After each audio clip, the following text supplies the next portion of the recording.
Hi, here, this is Roll Chris. Here I have a 7AGE conversion with the Honda setup.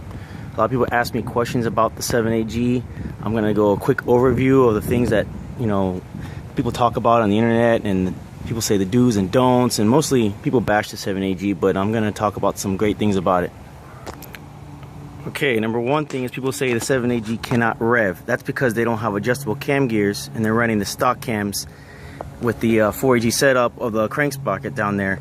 You need to get it either the MRP one, which is already grooved for you, so you can use your stock cams, or you can just use adjustable cams.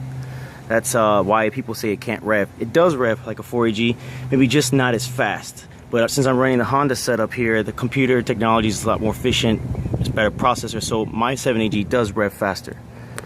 On this setup, I do have stock cams, and this motor has stock crank, built bottom in. I did blow the original rods out around 400 to the wheel, so having an estimated idea that, or roughly an idea that stock rods can hold about 280 to the wheel before they break completely. But so far the crank is holding. I have the stock cams. I'm making 526 to the wheels with 434 foot-pounds of torque. It's pretty much a monster compared to my other 4AG all on boost setups. Another note is people say, oh, 4AGs or 7AGs can't spool big turbos. That's all bandwagon talk on the internet. Everyone says this, says that. Everyone does the same setups. Use mega squirt, use this, use that, don't use this.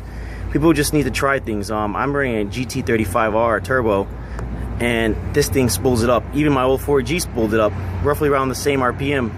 And it does spool a little, has a little lag, a little late, not much, but full boost is before 6 grand. I'm making 400 to wheels before 6,000 RPM, and that's with both motor setups. But the 7AG does get a lot more torque. Okay, stock cams. I want to go a little bit about the stock cams. People say they can't make past 300 wheel, 350 if you're lucky. I was making 400 on stock cams, and with the stock intake manifold as well. I replaced it with a Gully Garage built one with a Honda throttle and such, but I did make more power. The stock manifold is restrictive, and the stock cams are taking in a lot. I'm gonna be getting